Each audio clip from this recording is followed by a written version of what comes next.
we doing? Are y'all glad to be here? How do we, as we kind of jump in, like how do we feel about social media? Like if one is you're not even sure what your Facebook login would be, 10 is you're kind of secretly frustrated that Charlie didn't hire you to speak at this event today. Like what number would we give ourselves? 4, 6, 2. So embarrassed you can't even say it out loud. You're just holding up a number. Yeah, I don't know. I guess you get to do that. So nobody in here is higher than a 6? I'm like 11 probably. An 11? Wow. I wouldn't even give myself an 11. So I got big shoes to fill. Thank you for sitting up close. Now, how do we feel about video? Are we doing video? Are we doing video where we're putting ourselves in front of the camera? Because realtors love to be like, oh yeah, I do video. And what they really mean is I do house tours. And your face isn't present, which defeats the entire purpose of doing video. So a lot of you said you're doing video, but other than you, no one gave yourself over a 6 for social media. So that's interesting. Maybe you guys are selling yourself short. And so today, what I'm really excited about is Charlie and I actually met through the power of what we're going to talk about because he found me online. And what's wild is I walk out of the hotel lobby, he's sitting there, and we've never met before. And so that's supposed to be like kind of an awkward interaction, right? Like we don't know each other. But it went straight into this big bro hug. And within 3 minutes, we're talking about our kids. And that's the power of what many of you are missing when it comes to social media.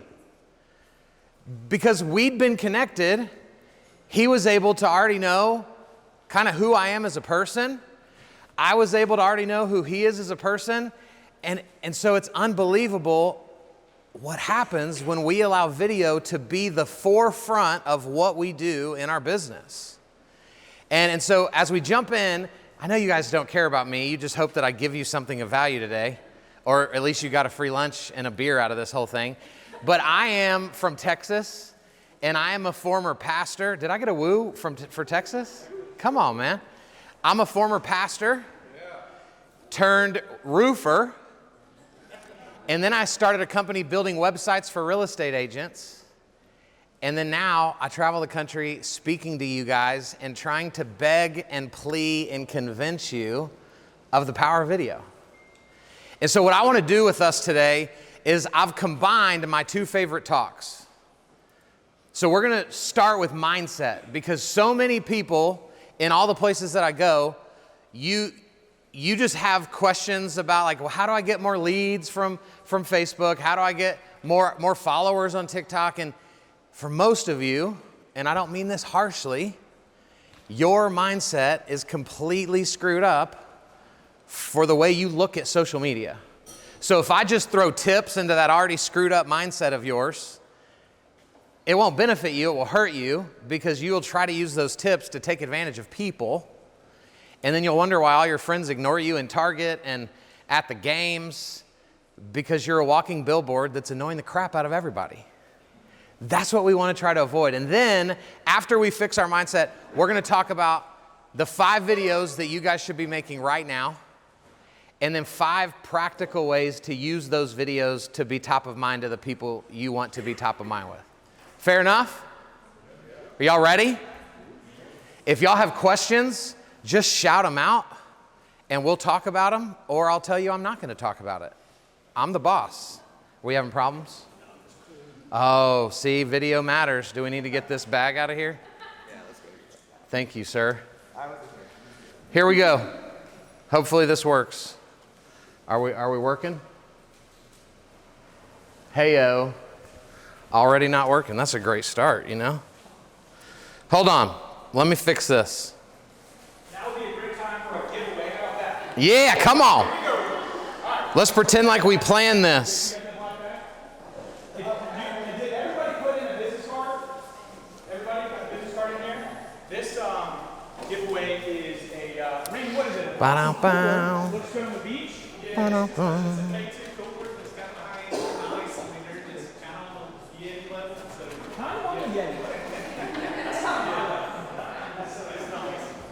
We did it. Look at us. We're ready now. Here we go. We're ready. Who is One it? and only Mr. Nate Howe. Come on, Nate.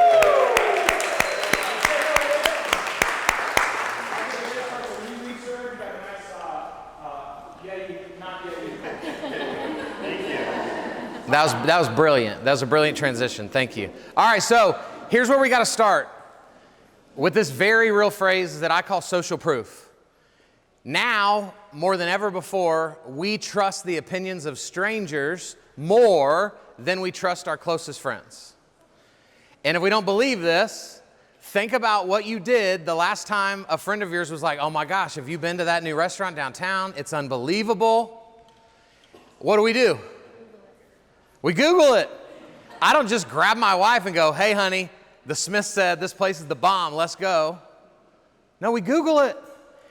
And if we find ourselves on Yelp and that restaurant has 2 stars, who's an idiot? The internet or our friends? Our friends are, right? The people that I would trust them with my children, and all of a sudden, somebody says there were boogers in their pasta, and I don't no longer trust them at all. This is what people are doing to us. And so you can be an unbelievable realtor. You can have more deals in your pipeline than anybody else. You can win all your awards. You could have been your rookie of the year in your brokerage. And so when somebody says, hey, do you know Tracy? She's unbelievable. She's helped us with 3 of our homes. They don't call you anymore. They go and Google you. And so if you've been the realtor that's like, I don't know, I hate technology. I wasn't born with a phone in my hand. I don't really like the way I look on video. I know that's none of us. And so all you have online is a Facebook account, and they Google you, you look like you suck. Is that fair? Come on, what's the answer? Is it fair? No, it's not fair. Let's be angry about it. Let's get the anger out. That is not fair.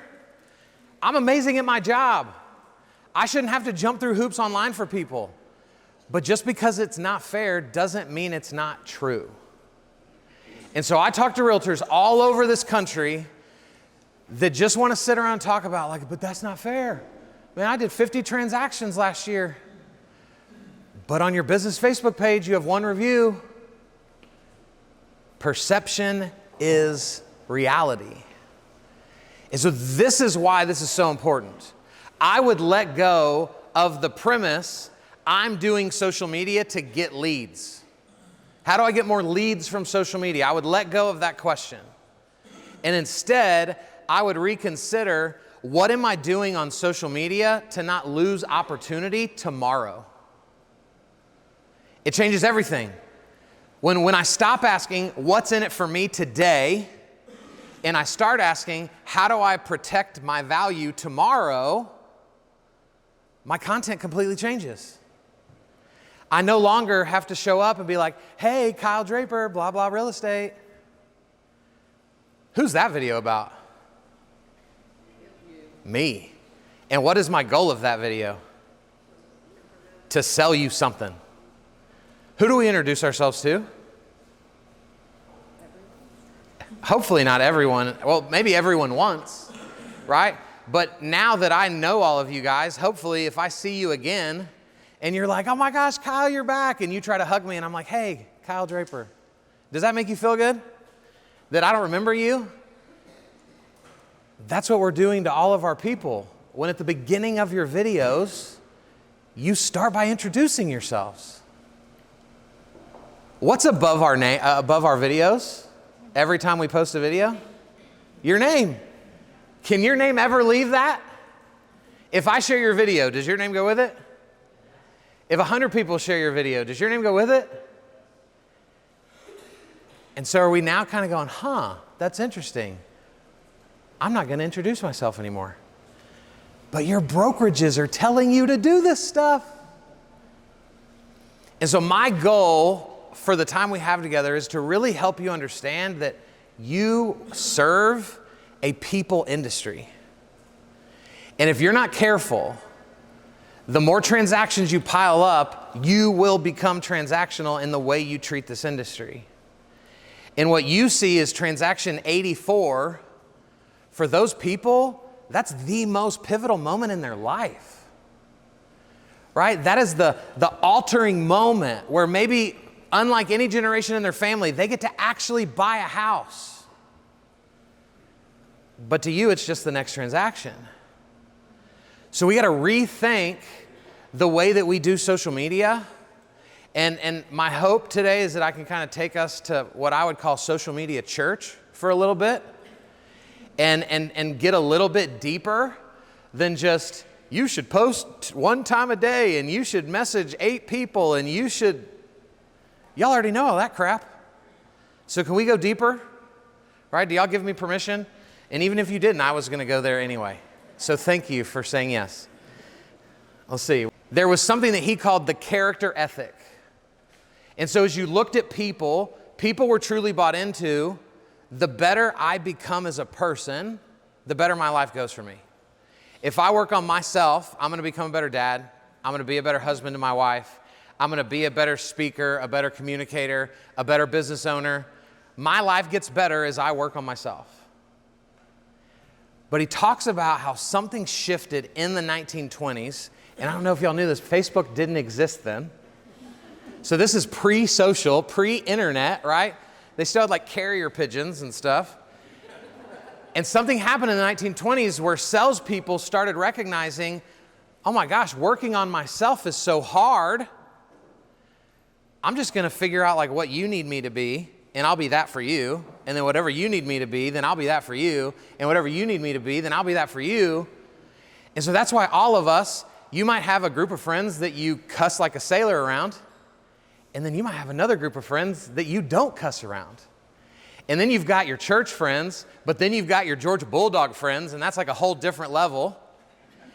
And so when I tell you, you need to show up on video more, what you don't realize you're asking yourself is, oh no, what version of myself do I show up as? And so this is why we struggle. Because without realizing it, you've been more bought into the personality ethic, and you're jumping through hoops for different groups of people based on what they need from you, instead of going, this is who I am. I'm a guy that wears parrot shirts. And if you don't like it, awesome. I don't need you in my life. But if you do, we can be people. Like I feel like we would be people, right? Fun dress, loud earrings, right? Like we know our people. But you guys are showing up online, if you're not careful, as real estate robots. And then you wonder like why your friends don't want to share your new listing, why you don't get a lot of engagement in the videos of the home tours you're doing. Because you're robbing them of who they actually know you to be. And so the goal is that we kind of let some of that go and become more of who we were already created to be. And so to do that, and I'm just going to follow my slides, you can't see it, but when I travel, all the questions that I get are about fruit. You need me, or are you moving more stuff? I'm trying to see the computer. I can get the computer to work. Okay, thank you. Everybody wants to know, how do I just get social media to work? How do I get more leads? How do I find more buyers? Right? It's the end result. That's like me just asking you like, hey, you're skinnier than me. How did you lose weight? And I just want like the fruit answer, right? But the reality is the answer to those questions is in the roots, right? Because my friends, when I ask them like, dude, you lost 40 pounds, how'd you do it? I want them to say something really hard.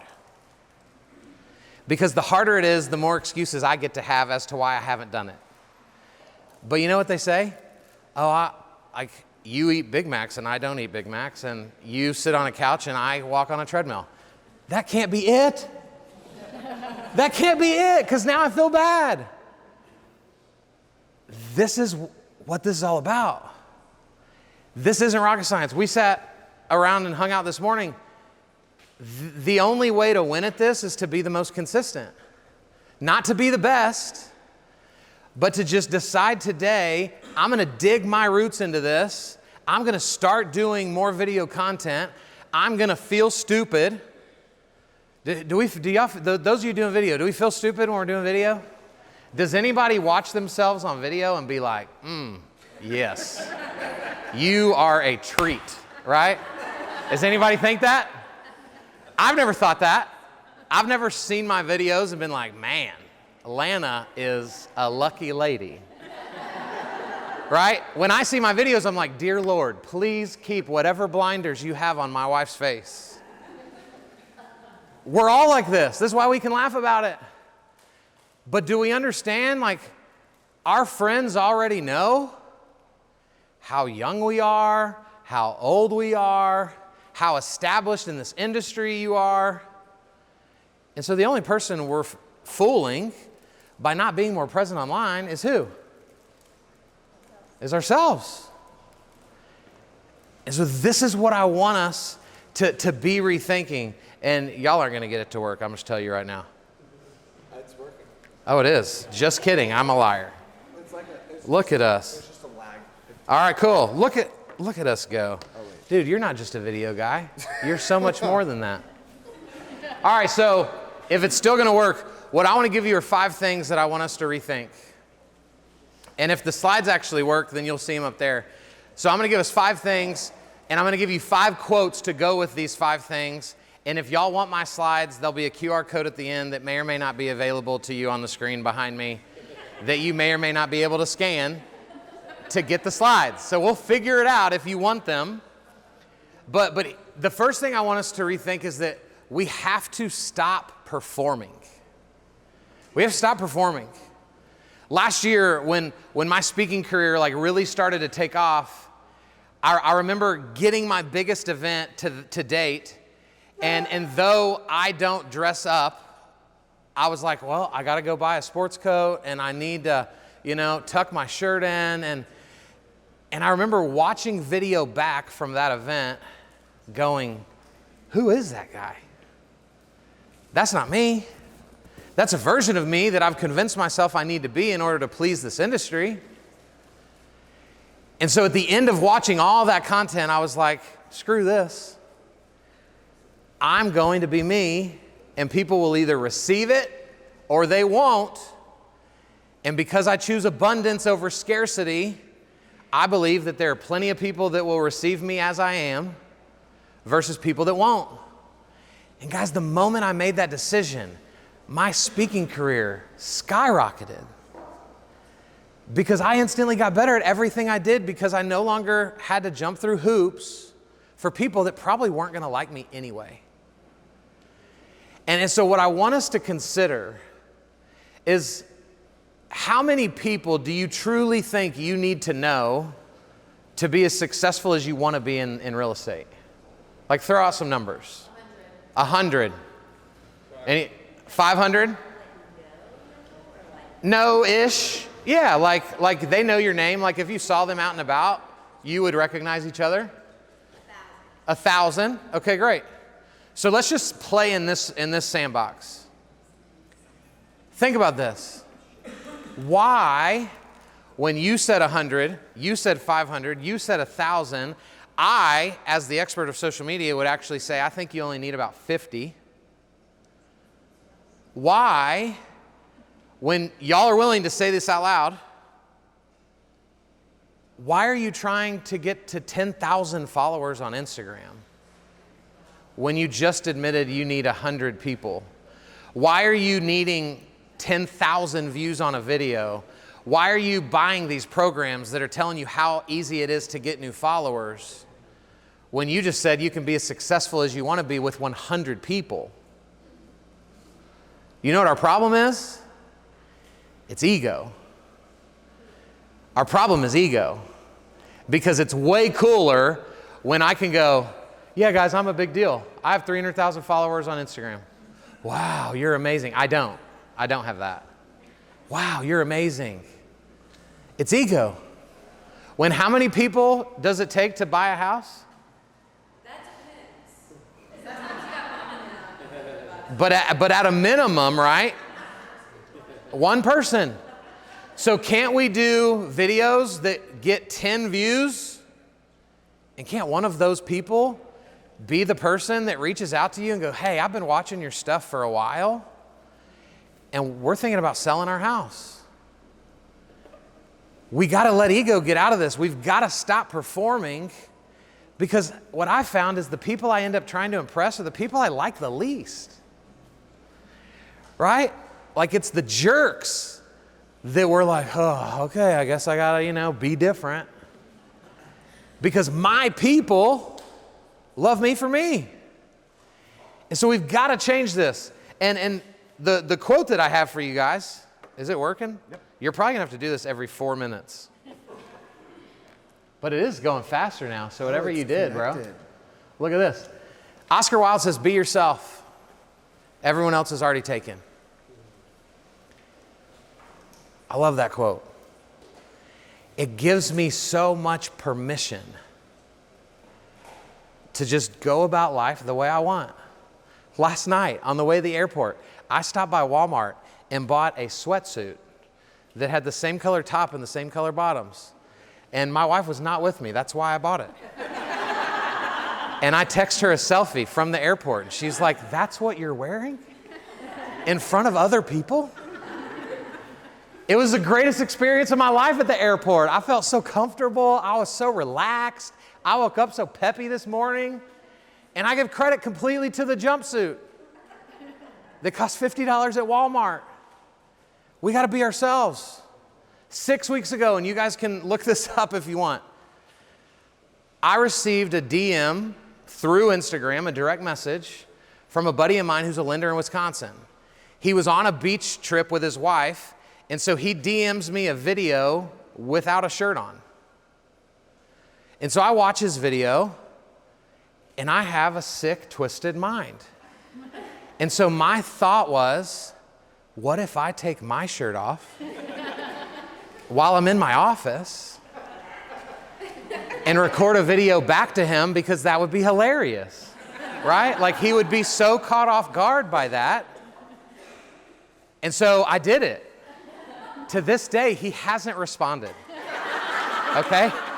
So, slightly feel like I may have misread that situation, but we need to be ourselves. And so here's really the important part of that story. Yes, I was embarrassed when my buddy did not respond with like, bro, you're hilarious. Like that's what he should have said. Now we have spoken since then, but no mention of that video. So after I finished that video, I'm still sitting in my office without a shirt on, and I have this thought of, this is why realtors struggle. Because they're so afraid to just be themselves. And if you're quirky, be quirky. If you're weird, be weird. Because there's 100 weird people in the city that would take a bullet for you because y'all are the same. And so then I recorded a video without my shirt on again for TikTok, for Instagram, for Facebook.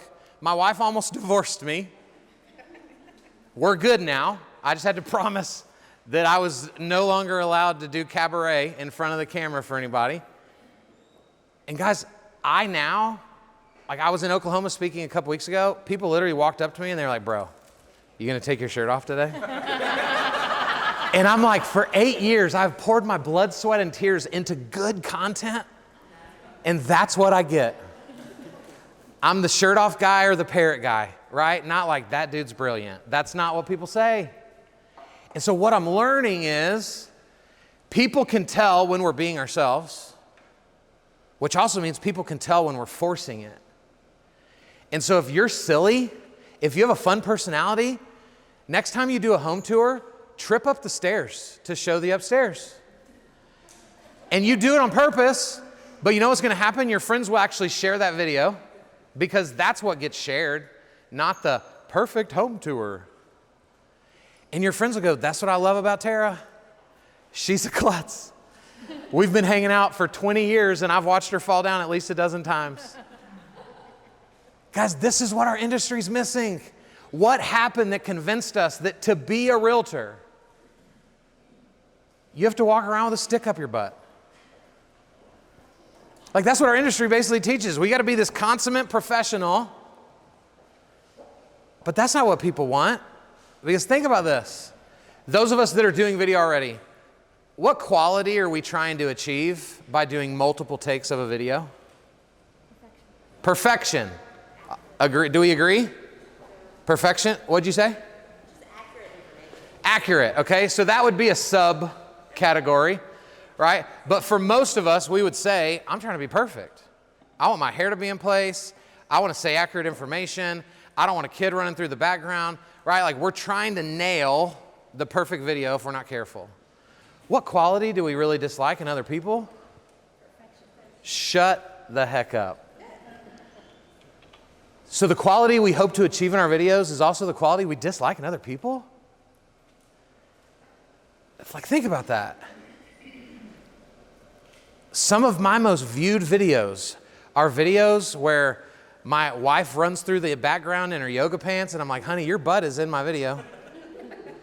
And where most people would have reset and been like, dang it, I leave it in. Another video, I'm being peed on by our dog in a live webinar with 400 people. And I pick my dog up and she pees all over me. And I have to teach 30 more minutes of a webinar. And so I did not take my shirt off. That was pre-taking my shirt off days. That was like 2 years ago. But to this day, I have people that will sign up for my service and they'll be like, bro, you know when I started following you? I was on that webinar when your dog peed on you. It was hilarious. This is what people are craving. We are desperate for authenticity. We're desperate for it right now. We don't even care if we're similar. We just want people who are honest. I have close friends that believe completely different from me politically. I have close friends that religious-wise are completely different from me. And the reason we love each other is because we both respect one another and are just willing to have a relationship that's based in honesty. This is where we've got to be better. And it starts by you first walking out of this brewery with a newfound appreciation for who you already are. That's got to be the goal. Because if I keep looking around the room and be like, well, if I was as skinny as you, like I do more video. Well, guess what? I'm screwed. But this is what we do. We hold ourselves hostages based on things that will rarely change. And so we've got to get better.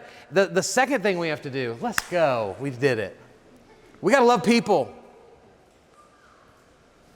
I think we're really good at lip service. We're really good at talking about like, oh man, I got into real estate because I love to serve people. And I'm not telling you that's not true, but here's what I am going to tell you. If you say you love people, but you're not willing to overcome discomfort to be more present online, you don't love people as much as you say you do. Because I'm here to tell you guys, I hate social media. Am I allowed to say that as a social media expert? I hate it. My youngest currently, until the new one comes, I hate that she's 7 and she's already like, the moment I take a picture, Dad, let me see that. No, delete that. You can't post that. What filter are we going to do? I hate it, right? I hate the body issues it's already giving to my 7-year-old daughter. But you know what I love about social media? As a person that genuinely loves people, it gives me great opportunity to serve. Because most of you are really good at being one-to-one. You're really good at sitting across the table from somebody. You genuinely care. You're going to ask great questions. You're a salesperson. That's how we win. But now we have this ability to go one-to-many, and you're still caught up in, well, I don't like the way my hair looks today. When you would walk that hairdo into Starbucks to meet with a client today, right? I mean, if a client calls you, or if a soon-to-be client or prospective client calls you today and goes, hey, real quick, are you free to talk about us selling our house? You're not going to be like, well, I'm getting my hair blown out on Thursday. Can we meet Friday? Heck no, you're going to put a hat on and you're going to go to Starbucks and you're going to have that conversation because you're good at your job. So the goal is, why can't that person be the person willing to show up online? So we got to love people. And I love this quote from Bob Goff. Bob Goff's an incredible actor, author. He says, most people need love and acceptance a lot more than they need your advice. To me, what this really speaks to is, if you really want to make an impact through social media, be willing to talk about more than just real estate on social media. My videos that actually make me money are not my videos about my company. You hate those because you're being sold to.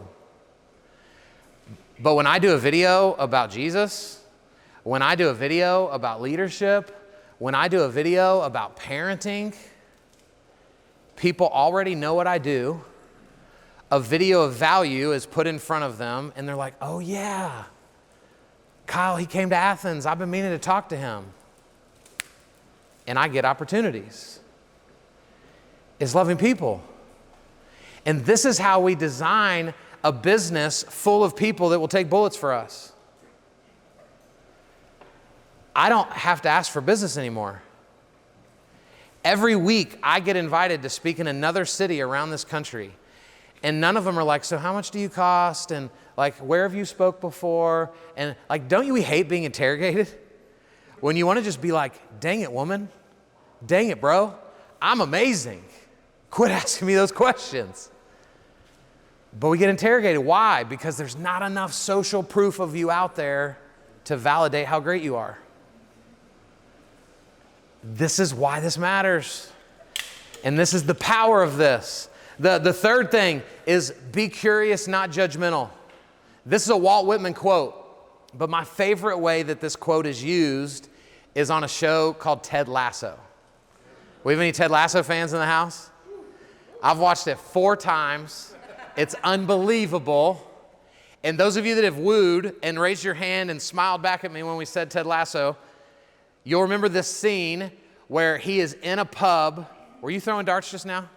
Yeah, you know. He's in a pub with the current owner of the football club. And again, right, this is in England, so football means soccer. Okay? So it's a soccer team, but they call it a football club. And he's in there with the current owner. He's the manager, which also means coach. And the old owner, who there's really just no other way to say it other than he's just a huge douche. He's a turd bucket, right? Like just whatever word you would say. And so he challenges, the old owner challenges Ted to this game of darts. They're playing darts. It gets to the final frame. Is that what we call it in darts? Is it a frame? Does anybody know? Sure, why not? And he's getting crushed. Ted's getting crushed, and he goes into this story where he says, Rupert, if you were curious, you may have thought to ask me if I've ever played darts before.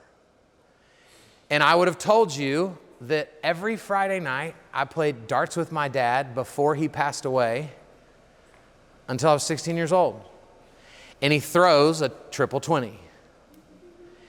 And then he goes in to talk about how, as a child, he was very misunderstood by the other children, and they would make fun of him without getting to know him. And so he talked about how I made a commitment back then that I was going to be curious and not judgmental of people. And then he throws another triple 20. And then he says, and if you really would have asked, then I would have also told you that I'm not even left-handed.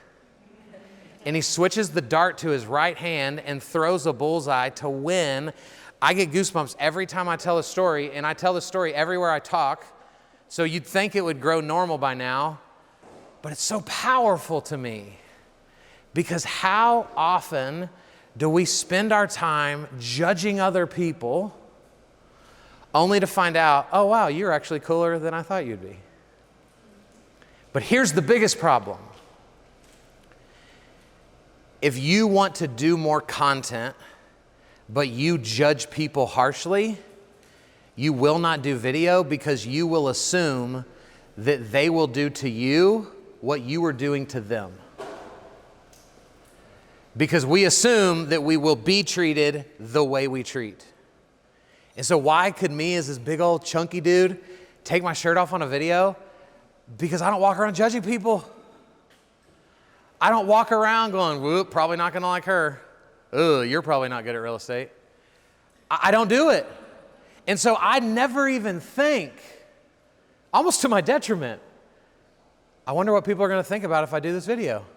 Now my wife wishes I had a little bit of a filter, but it's just unbelievable how for some of you, you're stuck because you treat people harshly.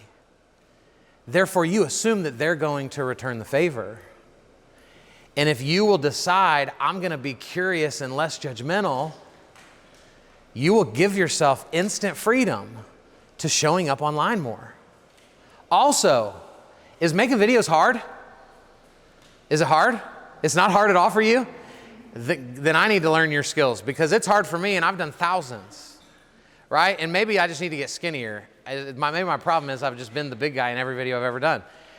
But to me, video's hard. And so if I've spent my day judging others, I'm not in a mindset to want to do a good video. And so then what do we say? Oh, we'll do it when? Tomorrow. You about to break into song just then? You need to finish that out. It's our greatest detriment. I get excited. I'll do it tomorrow.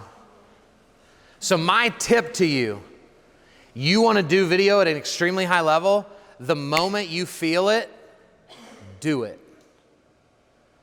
I've done Facebook Lives at midnight. I've done Facebook Lives at 2 in the morning because I woke up, something got put on my heart, and I thought if I write this down and do it tomorrow, the passion that I have right now will not be there. And so do I have bedhead? Yes. Do I look disheveled? Yes. I'm supposed to look that way. It's 2 in the morning. And I go do the video. And people go, this is why I love Kyle. Because he cares about his people enough to show up whenever, however, for whoever. Because he's here to add value, not sell crap to somebody. This will change the game for you in your real estate business. You'll do more business than you've ever thought possible, and you'll actually work less. Some of my buddies are blown away at how little I work some weeks because I have an army of Kyle Drapers on the internet that while I'm hanging out with Charlie this morning, people are watching my videos. While I'm speaking to you guys, people are watching my videos. While I'm on an airplane going back to Fort Worth tomorrow, people are watching my videos.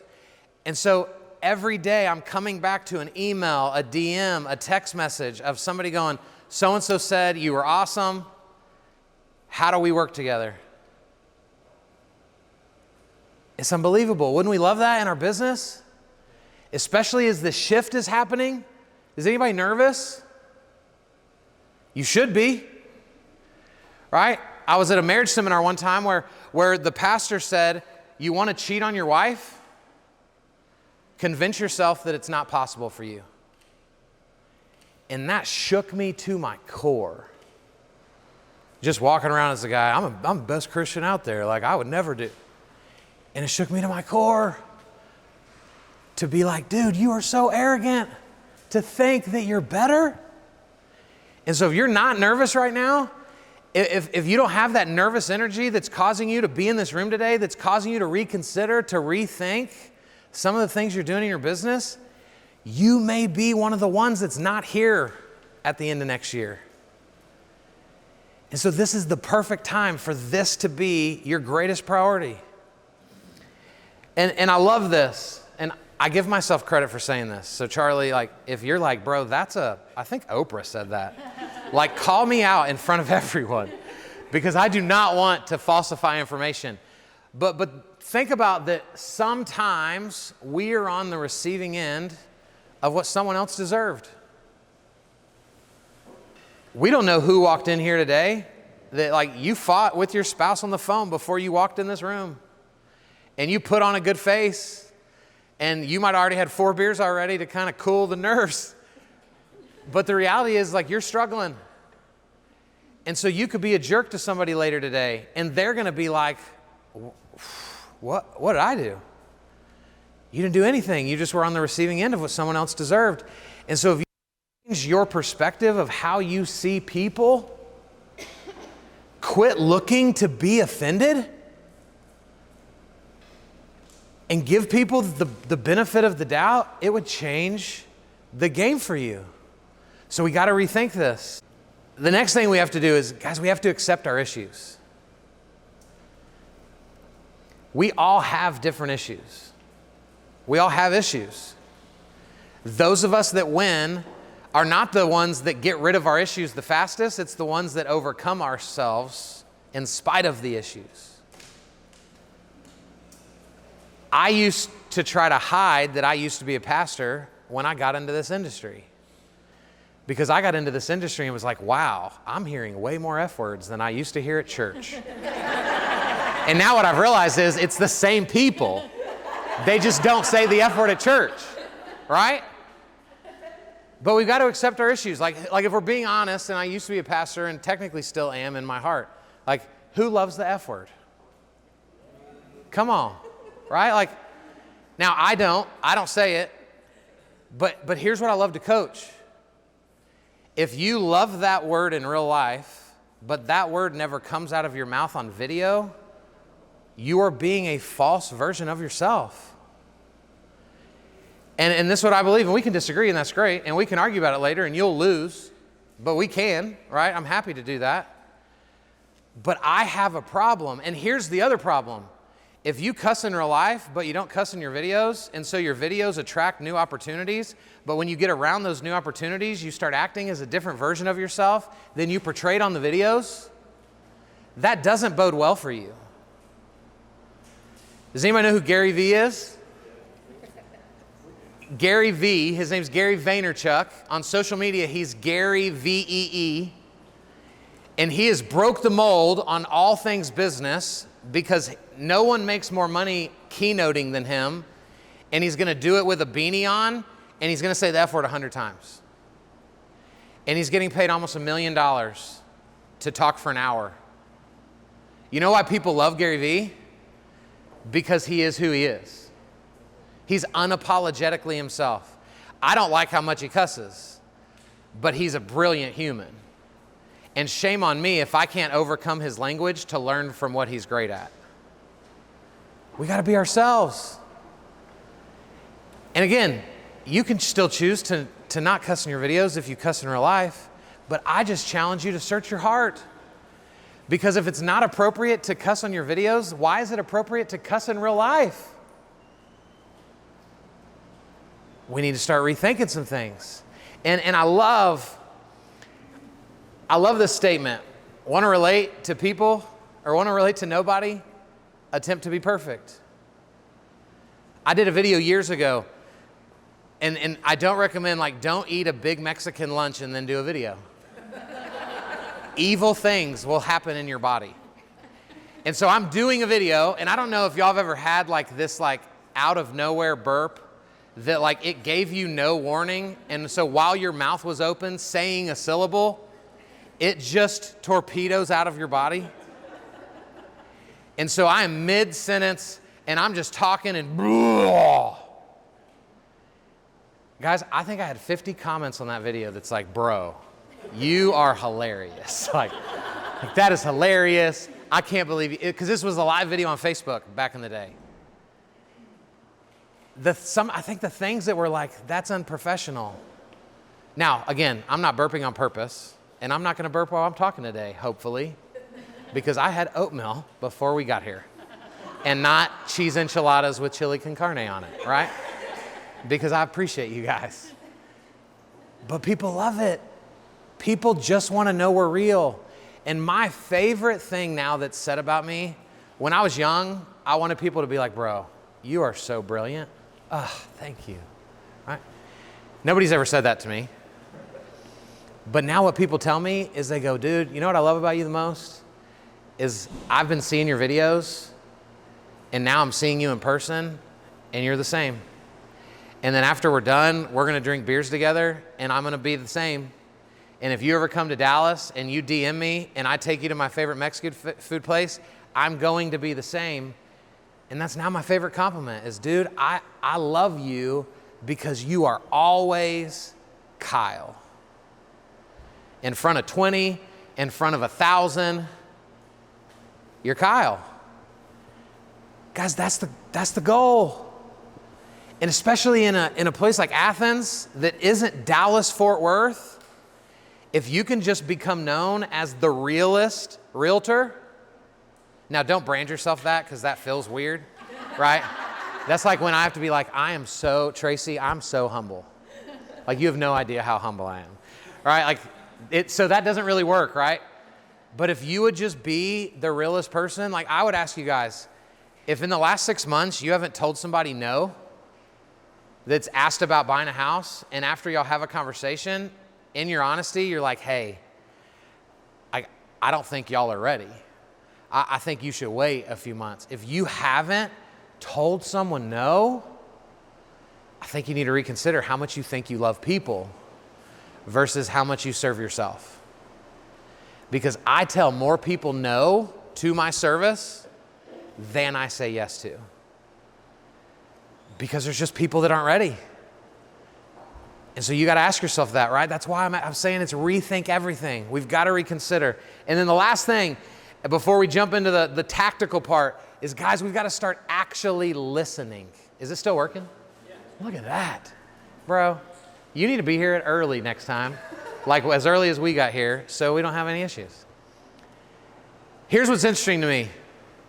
Again, the thousands of realtors that I've worked with, I've yet to meet a realtor that can honestly go, man, I would do more video, but I just don't know what to talk about. Anybody struggle with content? What do I talk about? We're going to talk after, because you've said no to every question that you're supposed to say yes to. So I'm so excited. So excited. But unless y'all are different than every other market I've been to, we struggle with content. We struggle with knowing what we should be saying on video. But here's what's interesting. You guys answer questions for a living. Right? Like that's what you do. How many questions do you think the average buyer asks you throughout the process? How many? 1 billion. If we're being not sarcastic, how many do we really think it is? 50? Let's even just say 20. Yeah, maybe, right? But let's just lowball it and say it's 20.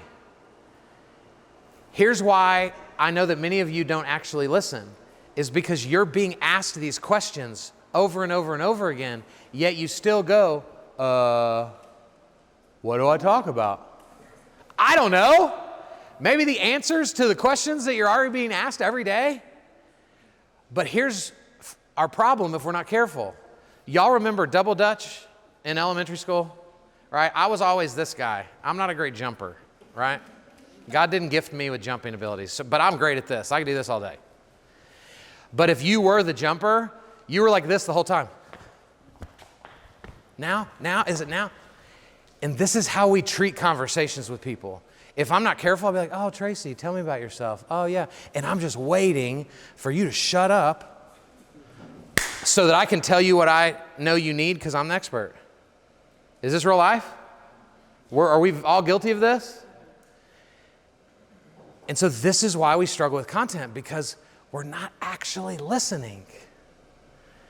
We're pretending long enough for me to have already I already know what you need. And then I lay it on you. This is why some of you've showed somebody 20 houses, and half of them, they're like, I said no pull. You're like, oh, you did? I don't think you did.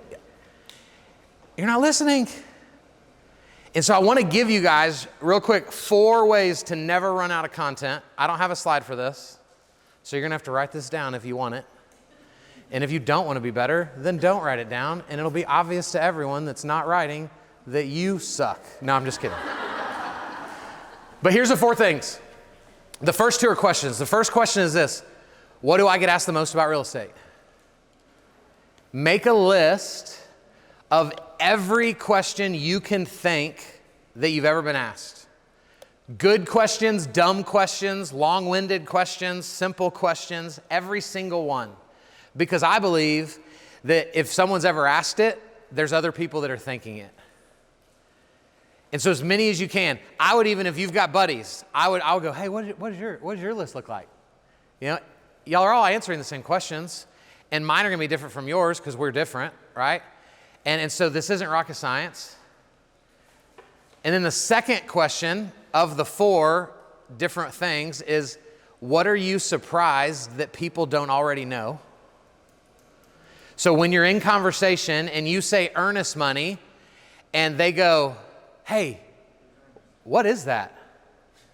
Your brain should go, ding, ding, ding, ding, ding, ding, ding. I need to make a video about that. Because if somebody's asking it, there's others that are wondering it.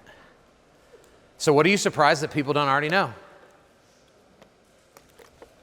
The third one is a website called answerthepublic.com. Has anybody used this website before? It's incredible. Guys, answerthepublic.com. You get 1 free search a day. So don't get funny and go type in beer. And then you're like, okay, now I'm going to be serious, real estate. And they'll be like, you owe us money.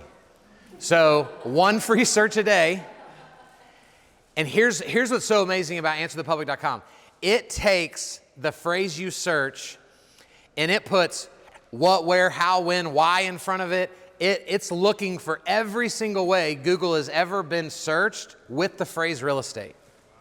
The last time I searched it, it gave me 384 results.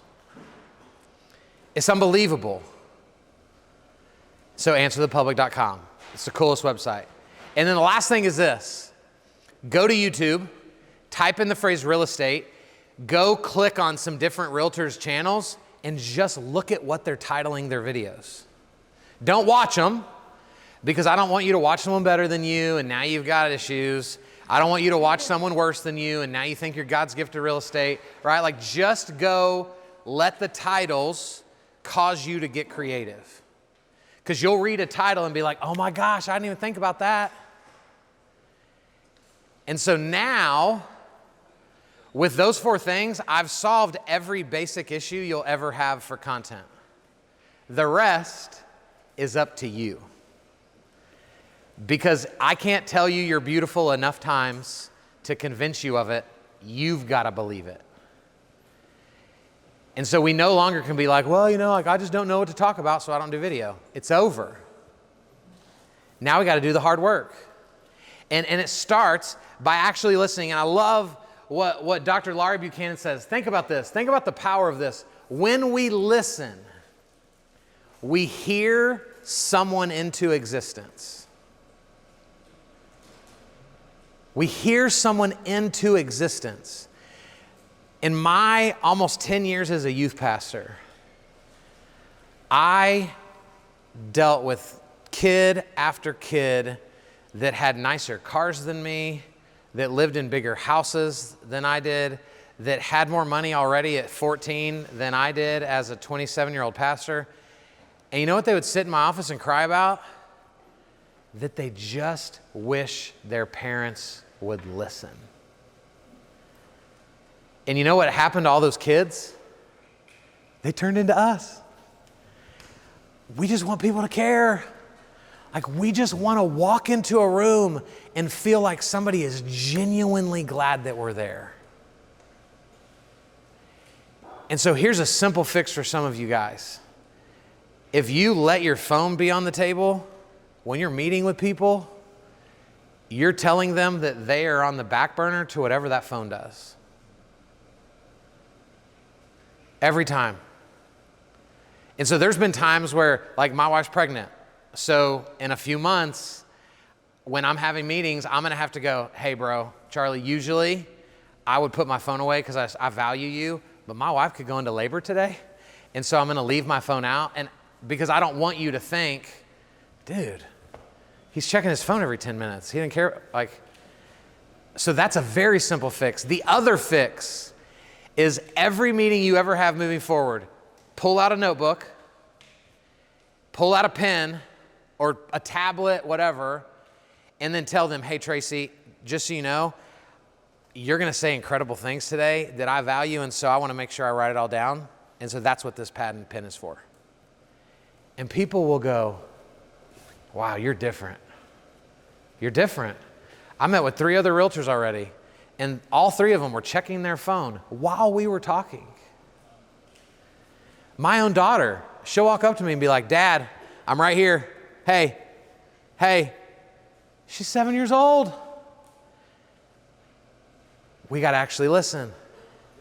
And what I've found is when I convince people that I genuinely love you enough to listen, you're my person forever. You'll jump through walls for me. I get to tell every room I speak to, I don't want any of you to be my clients. And I mean it, because you can only give me your money once. But Terry, your friends can give me their money for a really long time. And so I would rather in every room I'm in earn the trust of you guys so that you want to go sing my praises to people as opposed to go, how many people can I get to sign up? Because wouldn't it change the way I speak to you if my sole goal was to sign people up to something? But when my goal is to just offer value and hope that leaving, you grab Charlie and hug him and go, bro, this was incredible. Well, now I'm going to know every realtor in Athens because y'all collectively know every realtor in Athens. We got to actually listen. And it serves people so incredibly well. And so now, do we feel like our heart's in a better place maybe than it was when we started? And if it wasn't, just lie to me and say that it was, right? I'm easy. I just want to be pleased, right? And so what I want to now jump into is what I call 5x5. It's the 5 videos that you should be making and the 5 ways to use those videos to make an impact in people's lives. And so as we jump into this, I want to give us a couple simple tips. And one of them I've already talked about. Guys, we know this, but it needs to be regurgitated. Perfect is the enemy of done. A buddy of mine says the SH word, right? I don't even say the words. It's like I'm a Christian cusser, so I just cuss with letters, you know? So he says the SH word, but the way I say it is, my crappy video will outperform your non-existent video every time. Every time. Yeah. My crappy video will outperform the video you don't do every time. And so we've got to let this go. We've got to be willing to get things done as opposed to just keep making lists of videos I'm going to do, but you never actually get around to it. Or you do try it, but if we're being honest, like who thinks they've done the most takes of a video before? Anybody willing to say out loud how many takes you've done? I've done so many takes I ended up not posting. Of course. Yeah. That's the end result of all of that. Yeah. How many takes was it, roughly? I would probably say over 10 for sure. Okay, that's not enough. Anybody beat that? Yeah, you just don't make videos. You know yourself, right? We're going to work on that. At least you're willing to be honest. I can work with honest. Anybody beat 10? I've taught classes with people that have said 100. Right? It's crazy, right? It's crazy. Here's what I've found out. The more takes you do, the less you become of yourself. Because most of the time, your first version will be your most authentic version. Will it involve a couple flubs? Will you maybe say, Will you possibly forget what you were going to say? And in the middle of your video, you got to look at your notes and be like, oh, that's what I was going to. And then I leave that in there because that's relatable. And relatability is how you sell houses, right? Nobody just wants to work with someone they're impressed by. They want to work with somebody they relate to. And so we got to work really hard on being relatable and less on being impressive, in my opinion. Secondly, right, I believe this. Your people want to support your business. They want to. But you're just shoving real estate down their throats. and they're distancing themselves from you. So here's a simple tip. Do we sometimes like post something on our business page and then just share it to our personal page? Do we notice how it never gets any engagement when we do it that way, but we still do it? Why? Because it's easy, right? It's easy. Or maybe we just don't know, we don't know a different way. And so what I would recommend you guys is if you have a new listing, post your new listing on your business page with business lingo. 4 bed, 3 bath, 2,100 square feet, sitting on 0.4 acres, right? Whatever. And then take the same images that you used for that post or the same video, upload it as its own post from your personal page, and instead of professional lingo, use girlfriend lingo.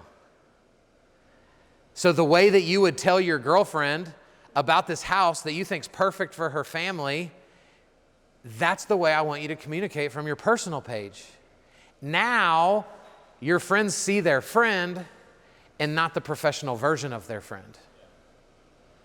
It takes 20 extra seconds, but it'll go from 1 like to 20 likes, 30 likes, 40 likes, because now nobody feels sold to. It's just my friend sharing a property. Is that doable? And then we already talked about the last part, so we're not even gonna mess with it. So, has anybody heard of a parasocial relationship? I'm looking at you. You've known everything I've said so far. So you're my girl today.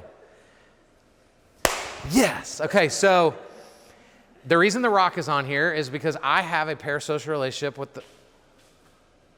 What? How did that happen? Try the arrow. Because we're on the right screen. Okay, so a parasocial relationship was created decades ago for the way we as normal people create fabricated relationships in our head for famous people. So we all have our favorite actors, favorite talk show hosts, right? Favorite comedian. And we literally, in our mind, like we've convinced ourselves, like me and The Rock, like we would be homies if I just had a chance, right? So if there's ever like a Date The Rock's, like reality show, like I'm gonna have to be on it because we would be best friends. Our wives would love each other. We would travel the world together, right? We would drink his tequila. And I genuinely believe that. So if The Rock walked in here right now and Charlie was like, dude, I didn't want to tell you, but he's my cousin and I knew you loved him. He's here. Like I would fangirl out on him and it would get weird. And he would have to treat me normal. Why? Because celebrities understand what a parasocial relationship is. Because they experience it every day. Why is this important? Because now, because of the power of technology, we have the ability to have parasocial relationships with people. Every room I walk into, somebody comes up to me and be like, "You're Coach Kyle. I love your videos, man. I listen to your podcast. Can we take a picture?" In Dallas, Fort Worth, where I live, it happens at dinner when my wife and I are having dinner, and somebody will be like, "You're Coach Kyle." And now she's like, "Are you a realtor?" And they are every time. I'm not famous, but realtors know who I am. And so now every venue I go to, I already have fans in the audience because you've been able to experience me online. Or maybe some of you got the first invite to this event. You didn't have a clue who I was, but you went and looked me up and you're like, yeah, I like him. It's the beginning of a parasocial relationship. So what you guys are missing by not doing what I'm about to show you, and hopefully some of you are already doing some of it, but what I want us to understand is, again, what you're missing is not more leads. What you're missing is more referrals. And the beauty of a referral is I don't have to jump through hoops for that. If you get all the way to me from a referral, you're in. I just have to not suck. And so if I'm good at what I do, guys, the game becomes so simple. And so this is why the videos that I'm going to talk us through are so valuable. And then the way we use them is so valuable because it's going to position you to have parasocial relationships with as many people as you want in Athens and beyond. And so here's the first one. Your origin story. Is it up there? Yep. I'm trying to trust it and just not look, you know? But it's so hard. It's your origin story. Who are you? How long have you been in this industry? Why did you get in this industry? Why are you in this industry based on people, based on money? And if we're not careful, the longer we get away from what we used to do, the less we tell that part of our story. And so think about this for me, because I can't use you as an example. I don't know any of you well enough yet. If I'm not careful, I've now been out of church ministry as long as I was in it. I was in it 9 years. I've been out of it 9 years. And so if I'm not careful, I could convince myself that like, that was so long ago, nobody cares. And so then I walk up on a stage and I'm just like, hey, everybody, I'm a social media expert. Crickets. No one cares. Nobody woke up today going, you know what I need? A social media expert. But while y'all are laughing at me, you know what else people don't say? You know what I need? A realtor. So yay for us. We are both completely unwanted until people need us. And so the power of this origin story video is let people know who you are. When I travel this country and do my intro, guys, my intro is 10 seconds long. I used to be a pastor. Then I was a roofer. Then I built websites for realtors, and now I'm a social media guy. Afterwards, people come up to me and they go, you used to be a pastor? Huh? Or I've had this before, I guess from rude people. Man, you're a big guy. You used to climb on roofs? And that's a fair question. I'm pretty sure I damaged more roofs than I fixed, right? Like if y'all know anything about roofs, like they're just falling apart, right, as I'm walking across them. Luckily, they were already held out, so it was fine. It was fine. But my background is what gives people the best opportunity to connect to me. And so if you're a church person, right, if we believe the same, the moment you found out I was a pastor, for some of you, you were like, oh, I like him even more. You're robbing people. So for the ladies in this room, if you were a stay-at-home mom before you got into real estate, and when people ask you what you did before real estate, and you're like, oh, I was a stay-at-home mom. Who's more organized than a stay-at-home mom? Who's more disciplined than a stay-at-home mom? Who has a bigger heart than a stay-at-home mom? And you're going to convince yourself that that sucks? When I'm telling you right now, there is no one that I would rather have in my corner than my wife who stays at home with our kids, because she will bite your face off. She might even just bite your throat out, right? Like Walking Dead style. Because she'll do anything for the people she's supposed to serve.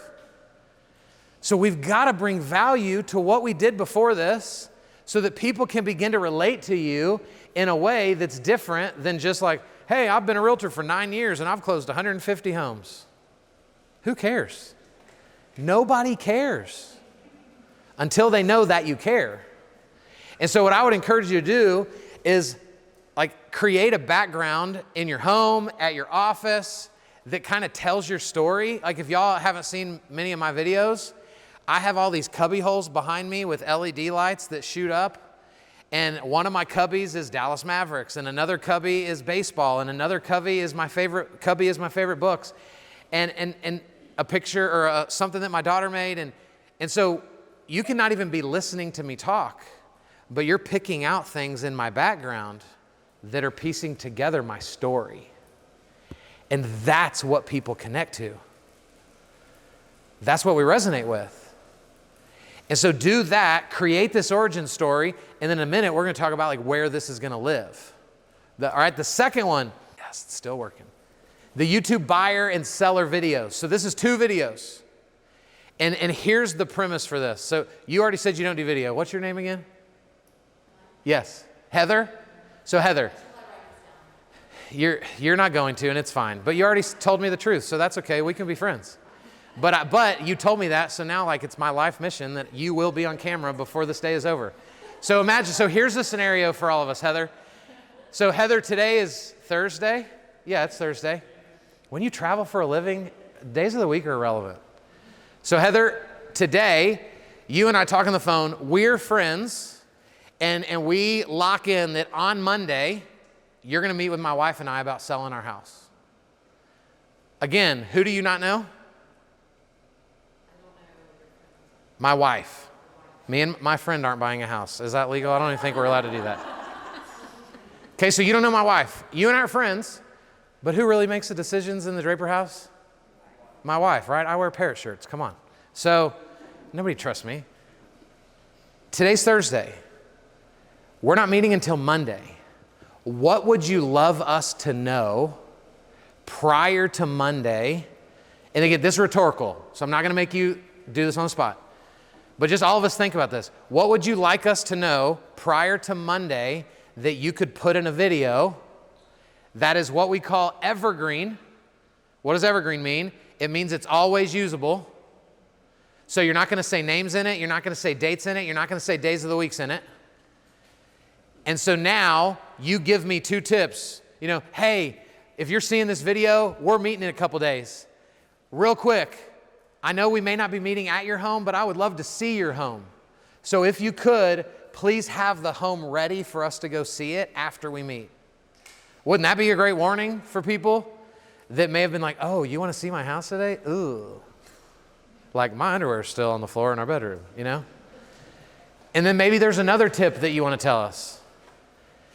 And so now we lock in that appointment and boom, you text that link to that video every single time from now moving forward.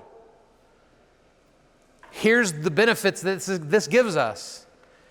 Again, remember, you don't know my wife, but now my wife gets to watch your video.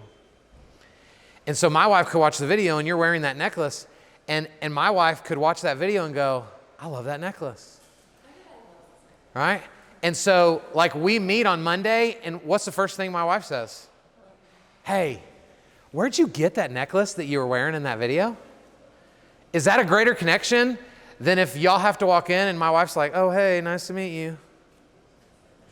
Is that powerful? Because guys, when we add video, now moving forward, people could be 90 of the way in because now I've experienced you already. And if you create the background and you give people different perspectives of you, now all of a sudden, like if you've got like a Georgia Bulldog flag in the back, if they're a diehard football fan, are you not more connected right away? 100%. And so if I've already planned to meet with 4 realtors, but you're the only one that sent me a video in advance, who's more likely to win? I believe you are. Guys, every time I get a lead, I send them a video from wherever I am. I could be sweaty from a walk, and that doesn't happen very much because I don't work out that often. But the times I have sweat, I'm definitely doing a video so you know about it. And I'll tell people like, bro, I'm so sorry the way I looked. I was on the treadmill, but I just saw your email come through, and I can't wait to talk to you. When are you available? And you know what the first thing a lot of people say is? I never thought about sending a video to a lead. So from the moment that our relationship started, I'm already creating value. Is that doable?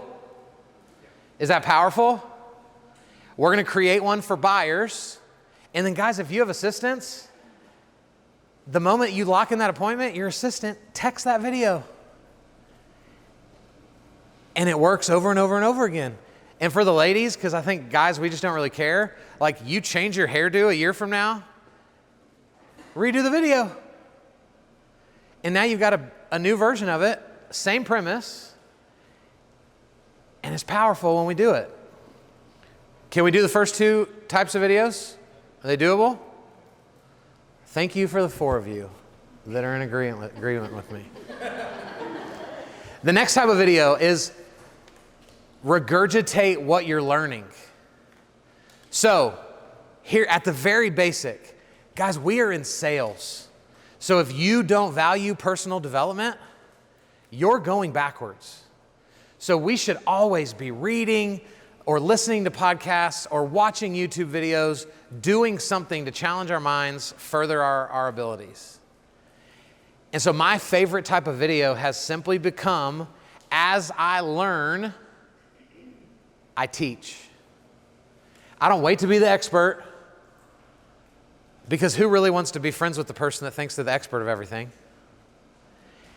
And so I bring you along my journey as the student. So I'm reading in a book. I just underlined a sentence. I'll literally turn my camera on and be like, guys, have y'all read this? Let me read you something from it. I read the quote, give 30 seconds of my opinion, boom, video's done. And here's the psychology hack to this. Woo. It's getting a chill though. It's so weird. You know, I'm moving. The Holy Spirit is just working in your life right now.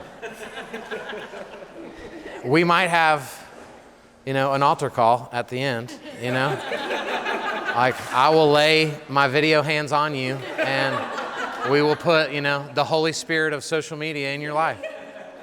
So y'all be ready. Don't be like a weird Christian if you're like, I'm offended. Like, just be cool, okay? It's a joke. We're joking. I don't even remember what I was saying now. What are we talking about? Oh, yeah. So the psychology, thank you. So my favorite book is called Steal Like an Artist. I've done more videos about that book than any book I've ever done videos on. And so because I've talked about it so much, to this day, I will randomly get tagged in pictures of someone holding the book. And in the post, it says, thank you, Kyle Draper, for recommending this book. I don't even know you. But you came across a video, you bought the book, and wouldn't you think they would tag the author of the book? Like, I didn't write that book. So they should be going, Austin Kleon, bro, incredible book. But no one's ever thanked Austin. In the 50 of these that I've received, he's probably ticked at this guy Kyle in Fort Worth. It's like getting all this credit for his book. Everybody thanks me. So when you have that book sitting on your bookshelf, sitting on your desk, who do you think about every time you see it? Kyle Draper. Thank you for remembering my first and last name. Guys, I'm playing chess while most people are playing checkers. I am putting out content that is through value going so deep into your core that you can never forget me. Because again, I don't need to make money from you. I just need you to like me enough to when my name comes up in conversation that you're like, oh, that dude, he's the real one. I love that guy. He was in Athens. It was so much fun. My business grows when that happens. Because there's other ways to just do lead magnets. There's other ways to just go cultivate cold relationships. But our greatest problem is we're using cold tactics on warm people. And I don't know if you've ever tried to get in a cold shower. It sucks. The pain that we feel is the same pain that we're giving to our people when we treat them like leads and we've been friends with them for 25 years. This is how we do it different. Is it possible for us to do this, regurgitate what we're learning? I mean, guys, this isn't rocket science. I'm not that smart. This is how we serve people. The fourth one is local spotlight. If you want to change the game for you, run for digital mayor of your town. Go to your favorite restaurant where your favorite tacos are and interview the chef. Go to your favorite boutique where you buy your hats, you buy your boots, you buy your jeans, and go interview the owner. Go to the school where your kids go and go interview a guidance counselor, interview an assistant principal, so that every time people see you, you are interviewing someone that represents Athens. And so over time, here's what happens. When people say Athens, who do they think about? They think about you. I mean, guys, think about this. If I decided starting January 1st, I'm going to do 200 days in a row of taco videos. Come on, right? My cholesterol will be incredible after that, right? Who do you think about every time you think tacos after 200 of those taco videos? The taco man, right? If your friends come in town and they're like, I really want tacos, you're going to be like, we need to call Kyle. Crazily, I have a buddy that's done 200 videos about tacos. We become known for what we talk about the most. So for most realtors, you know what you're most known for? yourself. Because that's all you know how to talk about. Go be known for something more. Go be known for the person that you've interviewed every principal at every elementary school in Athens. So when somebody's considering moving here, I mean, duh, why would they not want to talk to the person that knows every school better than anybody else? It's powerful. And here's the other powerful part of this. When we do videos with other people, what do they do with that video? They share it. That's why you're an 11. Come on. So I think this week we released episode 107 of my podcast. 102 of those have been me interviewing other people. You know where most of my clients come from? The cities of the people I interview. Because they share it, proud of themselves, rightfully so, and then their friends watch it and they go, I'm so proud of my friend. Look at you, you're on a podcast, what? And while they're celebrating you, they're also going, who's this Kyle guy? He seems cool. And then I get calls, guys, 3 years in a row, I've been going to Florida to speak at a nanny convention. I didn't even know that was a thing. I got an invite to speak at a nanny convention, and I thought it was spam. It's like, how is that a real, like I almost just deleted it. And they already asked me to do it again in September. So my wife and I will go to St. Pete's Beach, Florida, and I'll talk to 250 nanny agency owners from all over the country. You know why they like me? Because I'm the expert of real estate social media. And so I get calls from other industries and they're like, hey, we've watched your stuff. I know you're the expert for real estate, but like, does what you teach work for us? Yes. But if I tried to serve everybody all at once, I'm never the expert of anything. And so the problem that I see for most realtors is you're willing to essentially be a glorified Uber driver. And so you'll go an hour that way, you'll go an hour that way, you'll go an hour that way, you'll go 2 hours that way, because that's where the rich people are. And all of a sudden, people are more confused by what you do than have clarity with what you do. And so if you would be willing to shrink down and call yourself the expert of, like, where were we this morning? What was that place called? Watkinsville. What is it? Watkinsville. Watkinsville? Yeah. Like if you were willing to say, like I'm the expert of Watkinsville. Everyone you interview is in Watkinsville. Guys, people in Atlanta that you know will call you and go, hey, Tracy, I know most of your stuff is in Watkinsville, but can you help our friends in Atlanta? We want experts. And then you get the freedom to go, you know what? I actually don't work Atlanta, but my best friend does. And so then you pass it off and what do you get? What are we doing? You know how to get to the best solution? Ask the lazy fat guy to figure it out.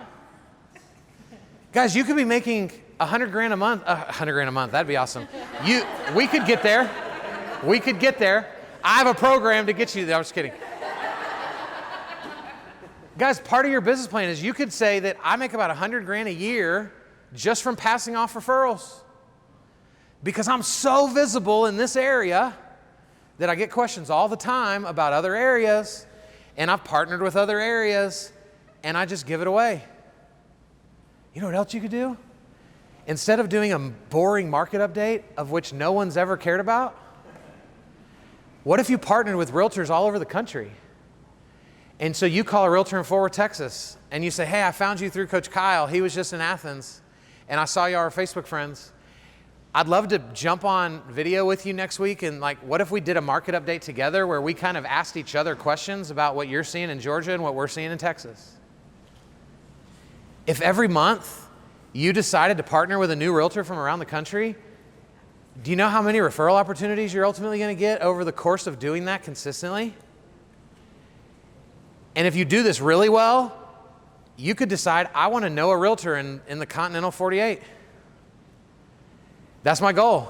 And if I do the math right, in 4+ years, I'll have a realtor partner in every state in the continental. Is that going to hurt your business? No. It's going to provide you opportunity, because then who are people going to call when they hear the word Georgia? They're going to call you. Guys, we have the ability to play chess while all your competition are playing checkers. Because you know what a lot of realtors are doing right now? Oh no, the market's shifting. How much more money can we spend on ads? Oh no, the market's shifting. Can we get another billboard? Oh no, the market. Like, they're going to keep pouring their money into what already doesn't work. Where most realtors have the most room to grow is where you've overlooked your sphere. This is it, guys. You want to fail-proof your business? You just need 50 people, 100 people. You said 1,000. That's a lot more work. You just need that many people to be super bought into what you do. And you'll never want for business again. Is this making sense? Is this resonating with anybody? Does anyone think this has sucked so far? Because you suck, right? The last one. Guys, be educators of your industry, not salespeople in it. You can talk about real estate every day if you just won't introduce yourself and make it so obvious what the video's for, and then don't ask for a referral at the end. Like, realtors love, I'm not going to call anyone out. But like, if you have on the back of your business card, like, I love your referrals, like, please dump them all in the toilet.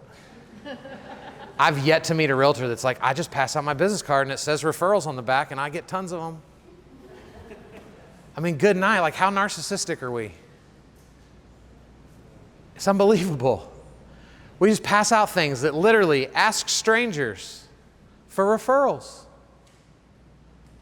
We got to do this different.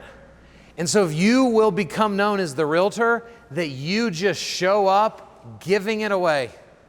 Like, I would ask yourself, guys, and this is going to sound crazy, but if you were going to teach a for sale by owner how to not need you, what would that content look like? And that's what I would start putting on social media. What? Guys, I tell people everywhere I speak, like, so what my company does, just so we're all clear, we take people's video content and then break it down into short content for Reels, TikToks, and all that fun stuff.